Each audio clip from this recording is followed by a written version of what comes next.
Hey guys, আসসালামু আলাইকুম। কেমন আছেন আপনারা? আশা করি ভালো আছেন। আলহামদুলিল্লাহ, আমিও ভালো আছি। আজকে আমি গেছিলাম একটু আমাদের বাগানে।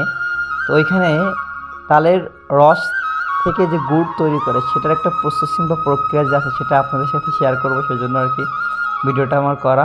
তো গেছি, গিয়ে দেখি আমার যে ভাই ওখানে আর কি গাছ থেকে রস পড়ে, উনি অলরেডি চলে আসছে আমাদের আগে থেকে।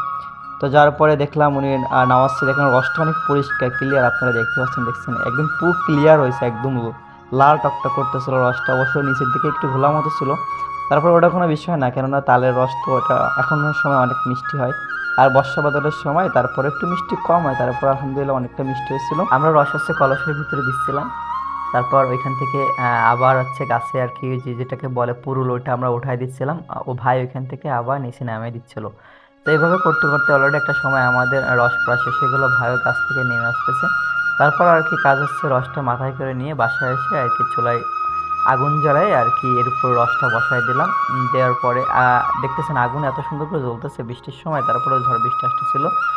এই যে রস লাল মতো হয়ে আসতেছে আস্তে আস্তে, এই রস জ্বালাতে জ্বালাতে একদম গুড় এক পর্যায়ে চলে আসবে। এই যে বলতে বলতে এক পর্যায়ে ফাইনালি আমাদের সেই কাঙ্ক্ষিত রসের গুড়, তালের রসের গুড় যেটাকে বলে, সেটাই হয়ে গেল। আমরা ঘুরতেছিলাম, মানে বলে যত বেশি ঘুরবে তত নাকি গুড়টা ভালো হবে, দানা হবে। সেই জন্য আমরা ঘুরতেছিলাম। তো ঘুরতে ঘুরতে এক পর্যায়ে গুড়টা একদম পুরো, মানে একদম সাদা দানা হয়ে গেছে। তো আপনারা সেটা দেখতেই পাচ্ছেন। তো আশা করি আমাদের এই রস থেকে যে গুড় তৈরি করার প্রসেসিং আপনাদের ভালো লাগছে। ভালো লাগলে সাথে থাকবেন, শেয়ার করবেন, পেজটাকে ফলো দিয়ে পাশে থাকবেন, লাইক করবেন, শেয়ার করবেন।